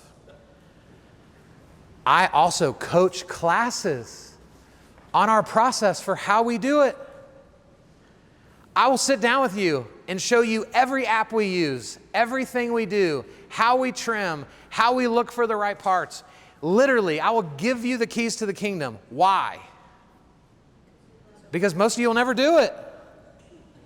I mean, that's why Tony Robbins can give away everything in his books. Oprah can give away everything in her books, right? Because they know there's a reason why they're super rich and most people aren't. It's not for a lack of knowledge. It's for a lack of doing. We know what to do. We just, for whatever reason, choose not to do it. So I give away what makes me money, and somehow it makes me more money. It's unbelievable. It's the law of reciprocity. It's you reap what you sow. You can believe karma. But guys, I give it away every day. And every day people are beating down my door going, hey, I know how to do that, but I don't have time. And so can y'all just do it for me? Yes. And so imagine if you were the realtor teaching people how to not need a realtor, the industry would hate your guts, and I think that's awesome. But most people would go, hey, your process is so awesome, but we're never going to do that. Can we just list with you? Obviously, you're the expert. Guys, it's like reverse psychology, right? It's like telling the person you'd like to date, like, how ugly they are, and they want you more, right? It's weird.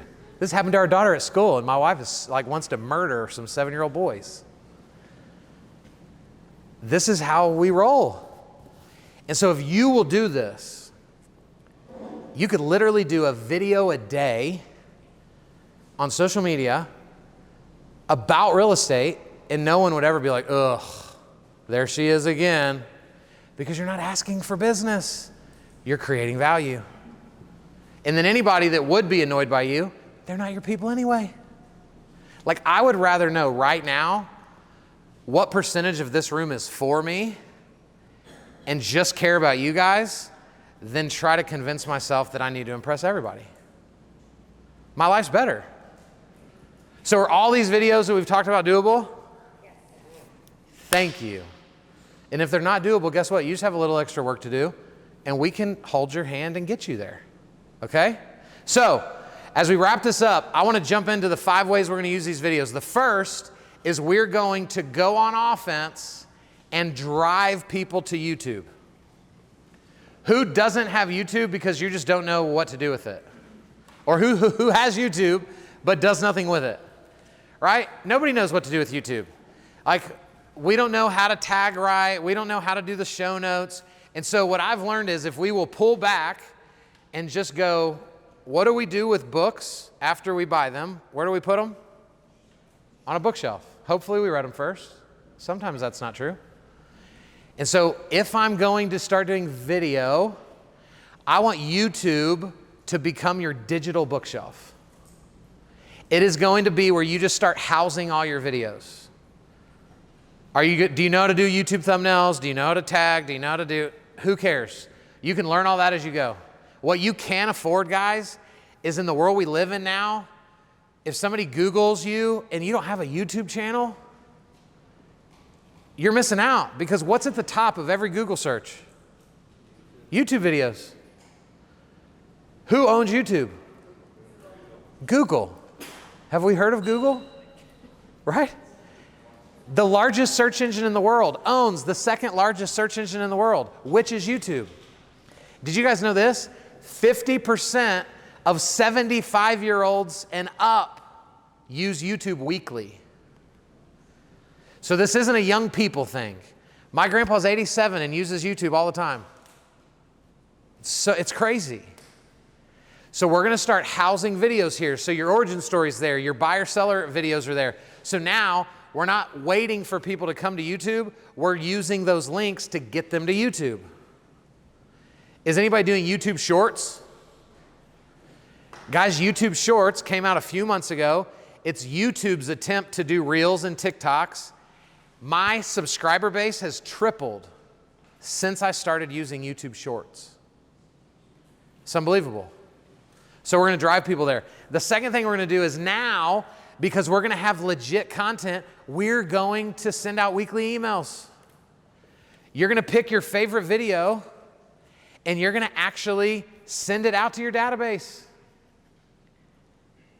It's so easy.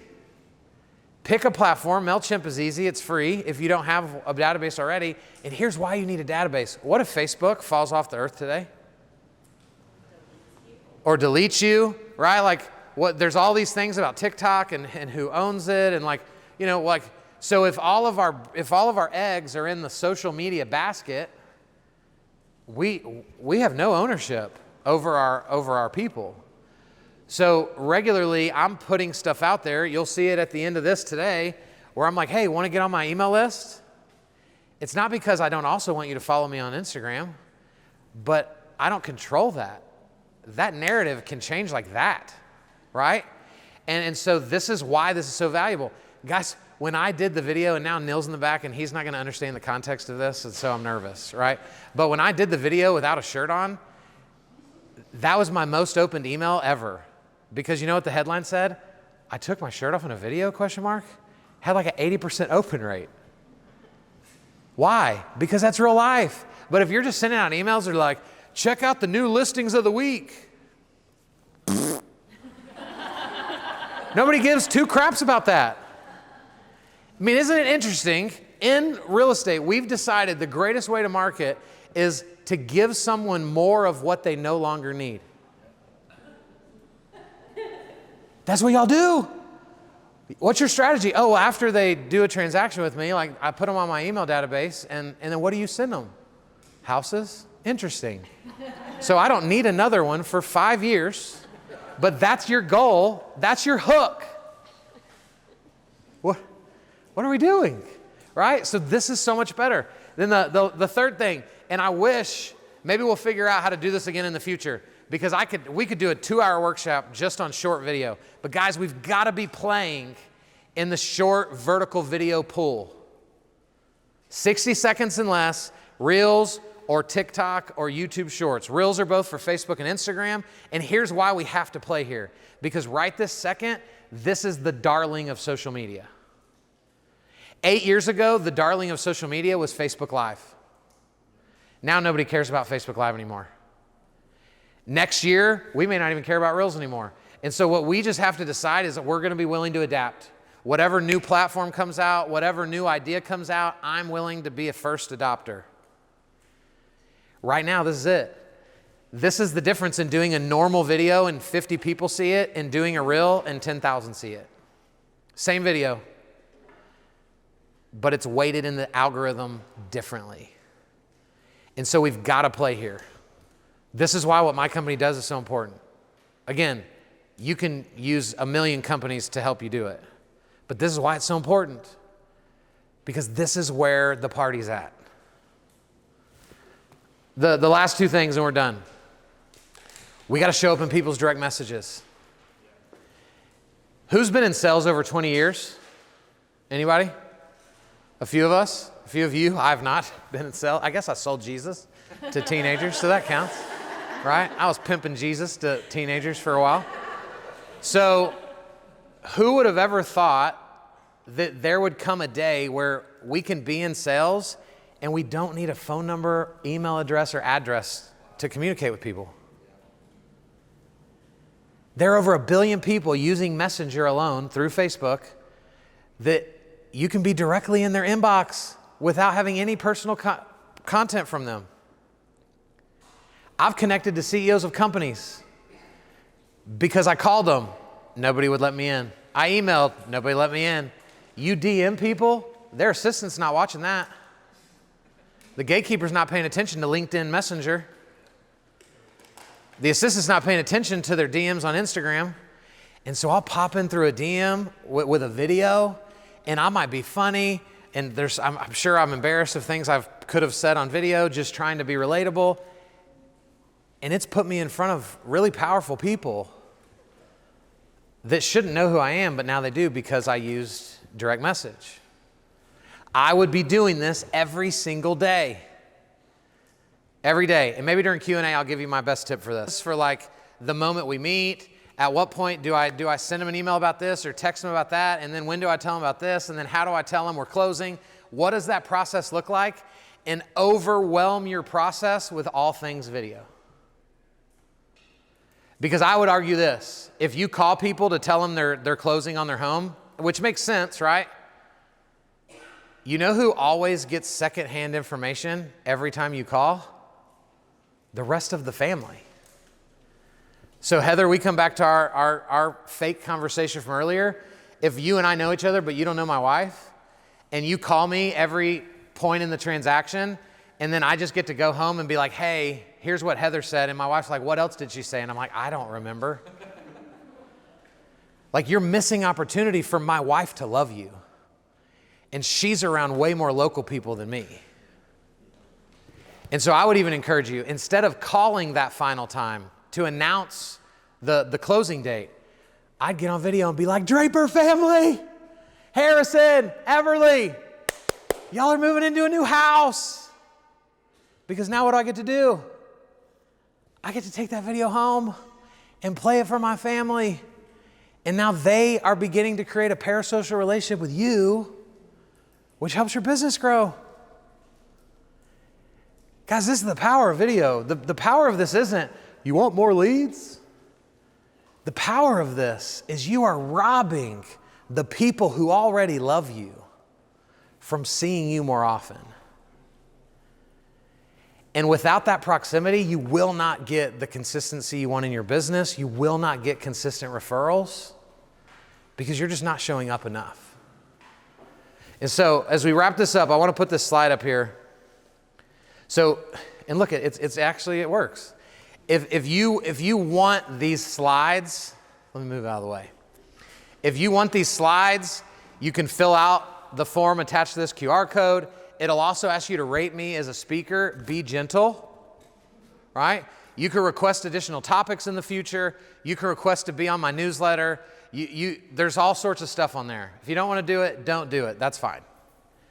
But I just love to connect with you guys. So let's get on social media with each other. I'm Coach Kyle Draper everywhere on social. And I say this with the most sincerity from the bottom of my heart. Like, what I love about being here is very rarely do I get to speak for a group of people that have the same heart for people that I do. And these guys have it.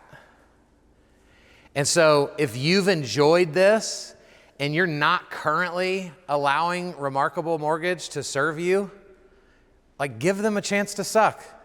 If they suck, that's their fault, but they're going to be awesome. And so go partner with people that are actually creating value for your business, not just buying you beer. Hopefully that's not why you came. That costs $5. Hopefully you can get that yourself. But this is expensive. And so we are honored to have you guys here today to serve you. Please reach out to me if I can help you. You're going to get stuck, Heather. And so you're going to need that loving, tender, yet firm voice that says, you can do this. Your people are desperate for you. There's shady people in this industry that are screwing people over while you stay silent. So go be more present, okay? And so what we want to do is just do some Q&A for 10 minutes, 15 minutes, however much we have. So we got about 10 minutes Q&A, so yeah, anything that you guys want. I don't know if I want questions from you because I might not be able to answer them. Christine, go for it. So, I'm glad you brought up that social media might not be there forever. About 6 weeks ago, got hacked into, and my Facebook account of 15 years just got shut down. Wow. Just everything gone, and it's attached to Instagram, everything gone, attached to WhatsApp, everything gone. So yeah. starting over from scratch Yeah.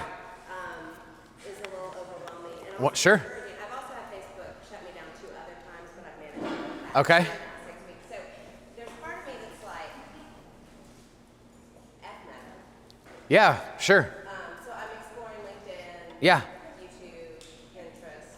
But anyway, I just don't know, I- when you're starting over, Yeah. you shouldn't be starting over. Yeah. It sucks, right? That's horrible. The bottom line to me is, like, rightfully so, you should be mad about it. But I think you'll be sad if you let that anger keep you from starting over, because 2 years from now, you won't have started over again and again and again. You'd have 2 years of work. And so I would kind of just decide to say, thank you, universe, for this incredible opportunity to start fresh and just jump in, be more intentional with video. And now you can kind of, right, when we talked about, you really need 50 people, even though you said 1,000. You really only need 50 of the right people to have an incredible business. And so now you can kind of restart more intentionally and really get back invested, because you have no idea how many of your friends fell out of the algorithm. And so they were your Facebook friend, but they were never seeing you. Now you get a true refresh where only the people that you really want to see you will be the ones that see you at first. And like, I started a new Instagram like 9 months ago, right? And my other Instagram had a ton of followers on it, and it felt like it wasn't what it should be. So I was like, screw it, I'm starting over. And it was the best thing I could have done, because it allowed me to be more intentional. So, but it didn't make it suck less. Yeah. And So. there's practical things that I don't want to take over. Yeah. Like my business page is still there. Yeah. Attached to the old account they deleted, and I can't access it. Oh, gosh. I can't create a new one. Yeah. And so, anyway, it's just. We'll jump on Zoom sometime and we'll just talk through it. Yeah. Yes. Feel like when you're being authentic and you're doing your business page and your personal page and you're trying to keep up with both, do you see just being authentic on Yeah. your personal page and calling it a day? Yes. So I'm a big believer in the words we use dictate the thoughts we have, and the thoughts we have result in the actions we take. And so I would lose, and again, I know why we think this, because this is what we've been taught. Like, I would lose the idea of balance between personal and business. The way I look at it is, I'm Kyle Draper. You'll never find me, and I'm not a dad that day. You'll never find me and I'm not a traveling speaker that day. You'll never find me and I'm not a CEO of a company that day. I'm always everything. And so I just look at every time I post, it creates opportunity for people to find me. And so I don't go, oh wait, today's Thursday. Is this a business post day or is this a personal post day? I just live my life. And if that's very businessy, it won't feel that way because I'm not gonna act like that. It's gonna feel more like a tip or a story. And then the next day it could be a picture of me and my kids, like, and then the goal, and then where Shelby come to you. My goal is we want our business page to be just active enough that your last post wasn't Happy Easter and it's almost Thanksgiving. And now people go, maybe you're not in real estate anymore. So I would post to our business page once a week. And then I would spend the rest of my time on my personal account. Does that make sense? Yes. First of all, thanks for being here. Of course. Do you have any tips on how to combat the algorithm with Instagram? Yeah. I know you touched on ego, but it does seem like the efforts you put in now aren't the same as it was a few years ago. Oh, 100%. It's like you do something amazing, like this is gonna pop off, and it's like. And it doesn't. Right. Yep. So part of that is every platform is different. And we've watched, if you just kind of Google like algorithm questions about Instagram, everybody across the board is starting to experience a decline in their engagement. So that's just happening. The way we combat that, and this is my favorite tip about DMs. When we DM people, regardless of platform, TikTok, Facebook, Instagram, LinkedIn, those are the 4 main places we can DM people in private. Those people, once y'all talk to one another, they will start showing up in your algorithm more. And here's why. Because all the platforms are asking, how do I keep Shelby on here the longest, right? They make more money the longer you're on there. So if they start seeing Shelby and Kyle are talking in DM, the algorithm's designed to assume if we're talking in DM, we probably want to also see each other's posts. And so my favorite thing that I don't do it as much anymore, but when I was growing my business, I would send birthday videos to people every day. Because if you write on somebody's wall on their birthday, you're one of what, 300 people? And so I decided, I bet I'll be the only person that does a video privately to you. And then I elevated it, and now when I do it, I sing happy birthday to people. I'm a horrible singer. I think that's the whole point. Like, don't try out for American Idol while you're doing this. That's awkward. But I use Snapchat for the filters. I've never snapped a chat in my life. But I use the filters in Snapchat to record birthday videos. There's a drag queen one that I love. There's an alien one that I love. It looks like you're like being carried around by an alien. Like, I love to look old. There's a baby filter that's hilarious. And then that's how I send birthday videos to people. Because again, guys, I'm not trying to impress you. I've already done that today. So if I hope to stay in your life, I just need you to remember that I'm there. And because I think I'm funny, I want to use humor in all of those moments, right? If you've experienced me today and then a year from now you get a birthday video that's like, what's up, Shelby? It's Kyle Draper with KyleDraper.com. Happy birthday. Like, that's so anti everything I represented today. So be yourself. You love cute hats? You need to have cute hats on when you're doing these videos, right? Like, you be who your friends know you to be. And that's, to me, the greatest hack for the algorithm. Then the other one is what I call the 10-10-10 principle. So you're going to spend 10 minutes a day. During those 10 minutes, you're going to comment on 10 people's posts and reply to 10 people's stories. When you comment on 10 people's posts, that's 10 public opportunities a day for other people to see you. When you reply to 10 people's stories, that's 10 private opportunities to be one-on-one with somebody. And so the goal here is, don't be like, well, Kyle said to do it, and so you just do 10 thumbs up emojis in a row. These have to be well, right? So if like I saw your hat in a story, my wife loves hats like that. So if all I said was, love that hat, you'll probably heart it, but you won't say anything back. But if I just simply add, I love that hat, where did you get it? Now you have to respond.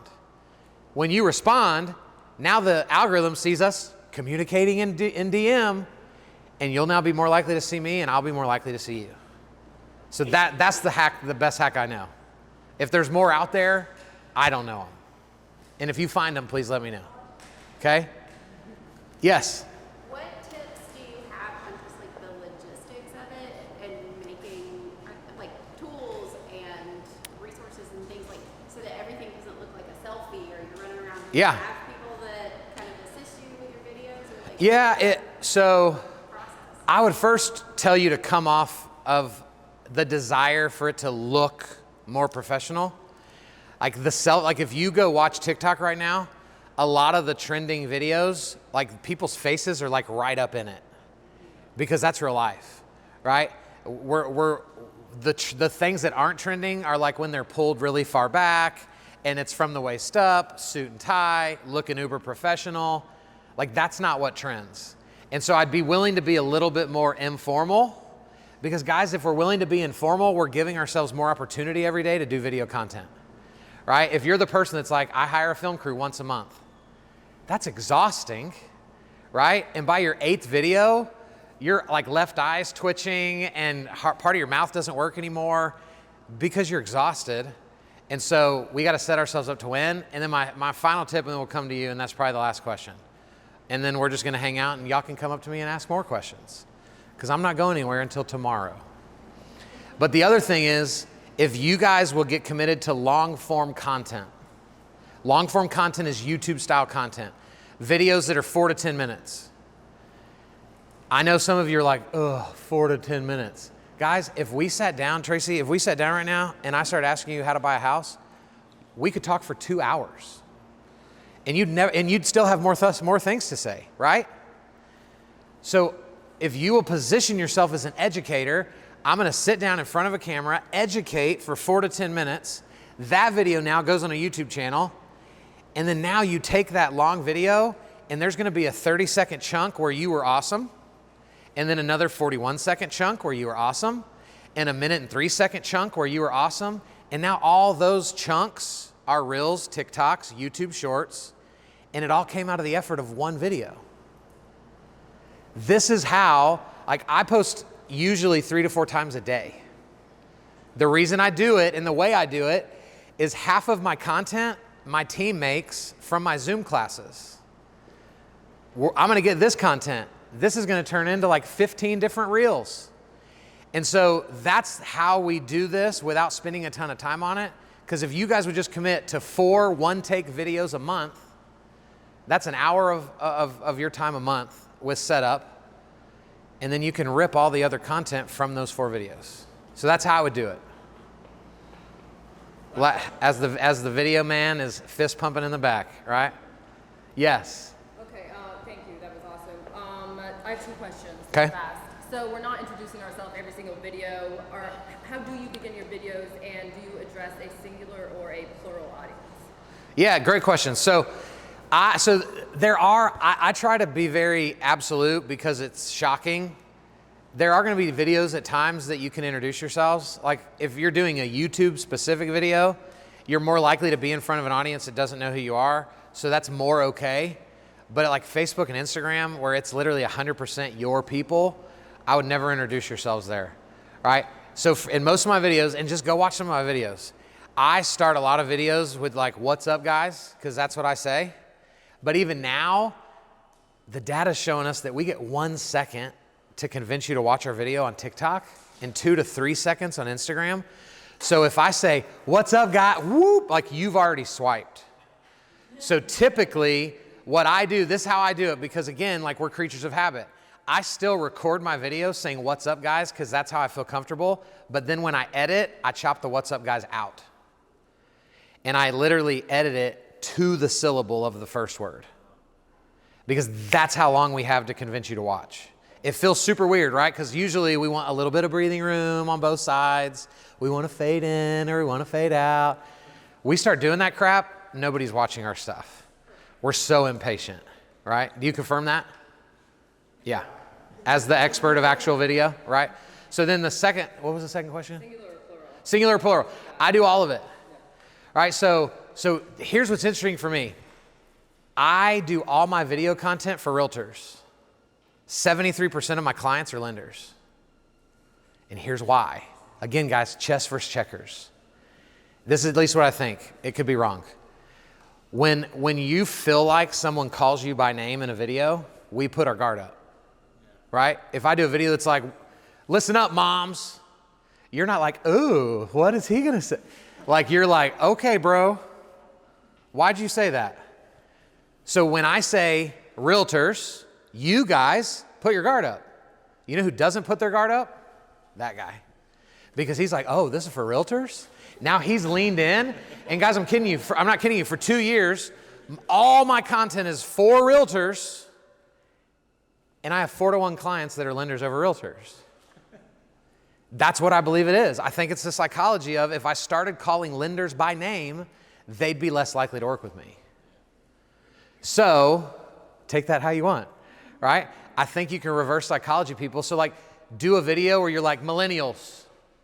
And you know who's going to pay more attention to that? Gen Xers and baby boomers, right? Because they're like, yeah, let's get these millennials, right? And now all of a sudden they've watched your video and they're like, why wouldn't I need that? Like, I'm not a millennial, but I feel like I need that. And they just watched it so freely. Now they're going to become a client. So thank you guys for being here.